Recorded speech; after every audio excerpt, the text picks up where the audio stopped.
Hello dear students, welcome to MP परीक्षा। कैसे हैं आप सभी लोग? उम्मीद करते हैं आप सभी अच्छे से अपनी आने वाली एग्जाम्स की तैयारी कर रहे हैं और स्वस्थ हैं। तो चलिए, जैसा आप सभी जानते हैं कि हम लेकर आते हैं आपके लिए डेली करंट अफेयर्स अपडेट्स और डेली करंट अफेयर्स से जुड़े प्रश्नों का समावेश। तो बिना देरी किए हुए जानते हैं आज के प्रश्नों के बारे में। चलिए शुरू करते हैं हम पहले प्रश्न के साथ। हमारा आज का पहला प्रश्न है, in which state Pakke tiger reserves provide कोविड-19 इंश्योरेंस टू ग्रीन सोल्जर्स? किस राज्य में टाइगर रिजर्व ग्रीन सैनिकों को कोविड-19 बीमा कवर प्रदान करेगा? जिसके विकल्प हैं ए आंध्र प्रदेश, बी अरुणाचल प्रदेश, सी गुजरात और डी गोवा।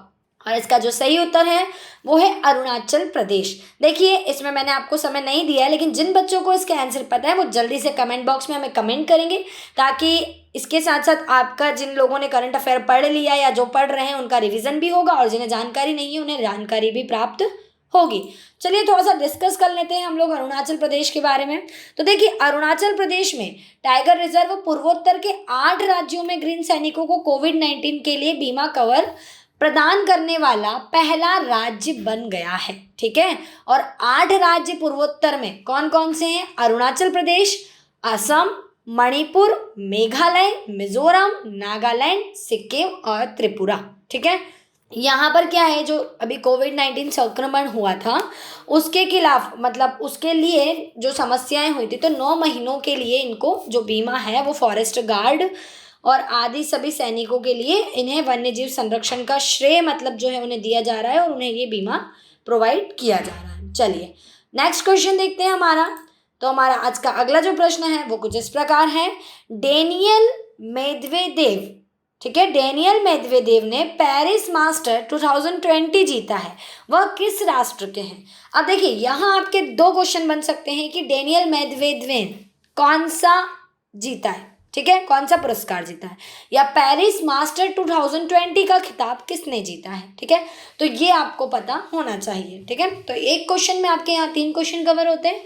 डिस्कस करते हैं इस क्वेश्चन के बारे में। तो Daniel Medvedev won Paris master 2020, he belongs to which nation? Option है इसके, A India, B Russia, C America और डी आयरलैंड। तो कहाँ से बिलोंग करते हैं डेनियल मेदवेदेव? डेनियल मेदवेदेव जो हैं उन्होंने पेरिस मास्टर 2020 का खिताब जीता है। ठीक है, इन्होंने टेनिस में अलेक्जेंडर ज़्वेरेव को 5-7, 6-4 और 6-1 ये उनके पॉइंट्स हैं। इतने पॉइंट से हराकर इन्होंने पेरिस मास्टर 2020 का खिताब जीता है। ठीक है, और इसी के साथ साथ आपको एक जानकारी और बता देते हैं कि रोलेक्स पेरिस मास्टर्स खिताब पर पाने वाले ये चौथे रूसी व्यक्ति बन गए। रशिया से हैं ये, इसलिए रूसी व्यक्ति इन्हें कहा जा रहा है। ठीक है, तो इसका जो सही उत्तर है वो क्या हो जाएगा यहाँ पर? रूस। अगले प्रश्न की ओर बढ़ते हैं। अगला प्रश्न है, which short film has become eligible for Oscar nomination?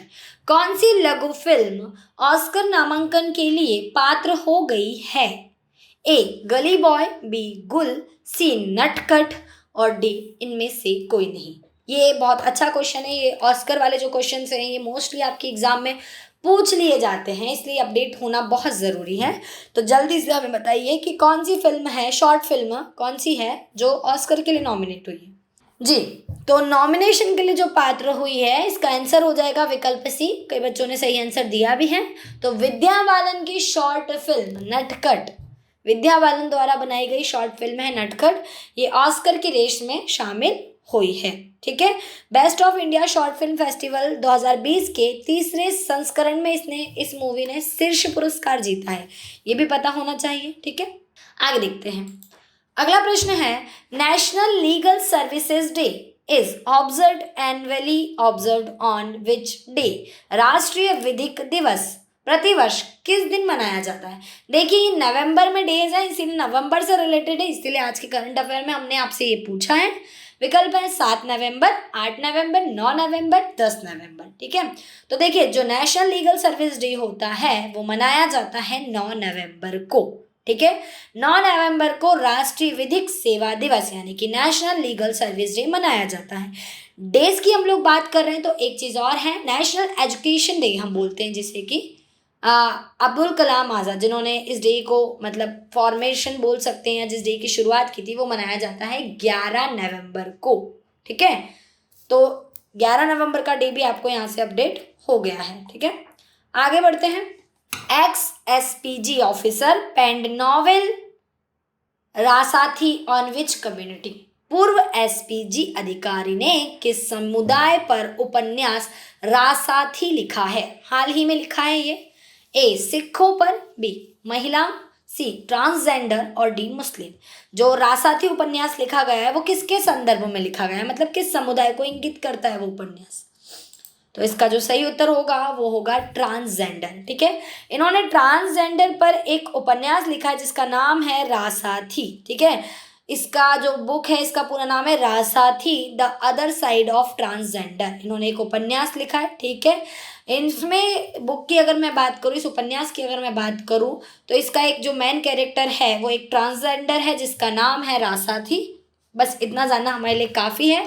बाकी हमें याद रखना है कि किससे रिलेटेड है और कौन सा उपन्यास है, इसका नाम भी आप सभी को याद रखना है और किसने लिखा है ये भी याद रखना है। चलिए आगे देखते हैं।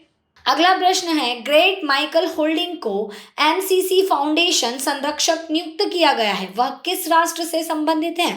Great Michael Holding appointed MCC foundation patron, he belongs to which nation? A New Zealand, B England, C दक्षिण अफ्रीका और डी वेस्ट इंडीज।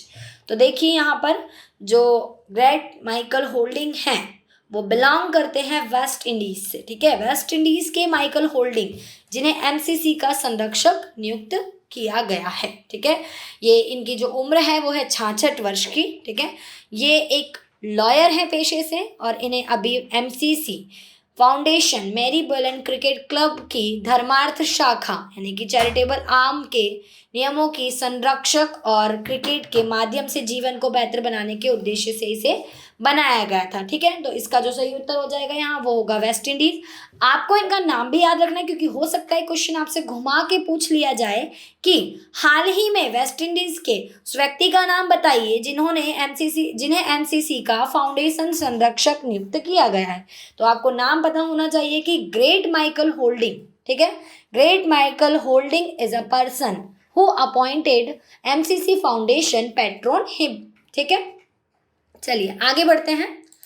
अगला हमारा प्रश्न है, who has been elected to the UN's advisory committee on administrative and budgetary questions. ठीक है, संयुक्त राष्ट्र की प्रशासनिक और बजटीय प्रश्न ACABQ की सलाहकार समिति के लिए किसे चुना गया है? ठीक है, इसके ऑप्शंस पे हम अभी डिस्कस करेंगे। इससे पहले आप एक चीज़ याद रखिए, आप किसी भी एग्जाम की तैयारी कर रहे हैं, जितनी भी अपॉइंटमेंट्स हुई हैं, जितने भी लोगों को अपॉइंट्स किया गया है, वो आप पूरी तरह से स्टडी कीजिए, उसे बिल्कुल मत छोड़िएगा क्योंकि क्वेश्चन करंट में यही कुछ टॉपिक्स होते हैं जहाँ से क्वेश्चंस करंट के बनते हैं। ठीक है, चलिए अब हम इसके विकल्प देख लेते हैं। ऑप्शन ए है विदिशा मैत्रा, बी स्मृति ईरानी, सी निर्मला सीतारमण और डी किरण बेदी। तो डिस्कस करते हैं हम इसके सही उत्तर पर। तो देखिए विदिशा मैत्रा, ठीक है, भारतीय राजनयिक विदिशा मैत्रा संयुक्त राष्ट्र की सलाहकार समिति में शामिल हुई है। ठीक है, तो विदिशा मैत्रा जो हैं वो बजटीय प्रश्न की सलाहकार समिति में शामिल हुई हैं। और हमारे यहाँ बजट यानी कि वित्त मंत्री, बजट की अगर मैं बात करूँ तो कौन है? निर्मला सीतारमण। हो सकता है उनसे रिलेटेड क्वेश्चन भी यहाँ पर बन जाए। ठीक है, चलिए अब अगले प्रश्न पर डिस्कस कर लेते हैं हम लोग। हमारा जो नेक्स्ट प्रश्न है वो कुछ इस प्रकार है, which ministry is being expanded and renamed as the ministry of ports, shipping and waterways? किस मंत्रालय का विस्तार और नामकरण मिनिस्ट्री ऑफ पोर्ट्स, शिपिंग और वाटरवेज के रूप में किया गया है? ए मिनिस्ट्री ऑफ ट्रांसपोर्ट यानी कि परिवहन मंत्रालय, बी मिनिस्ट्री ऑफ शिपिंग यानी कि शिपिंग मंत्रालय, सी मिनिस्ट्री ऑफ एक्सटर्नल अफेयर्स यानी कि विदेश मंत्रालय और डी नन ऑफ दिस यानी कि इनमें से कोई नहीं। तो जिन लोगों को आंसर पता है जल्दी से कमेंट बॉक्स में मुझे आंसर कमेंट करेंगे और जिन्हें नहीं पता है चलिए हम डिस्कस करते हैं। देखिए इसका सही उत्तर हो जाएगा ऑप्शन नंबर बी।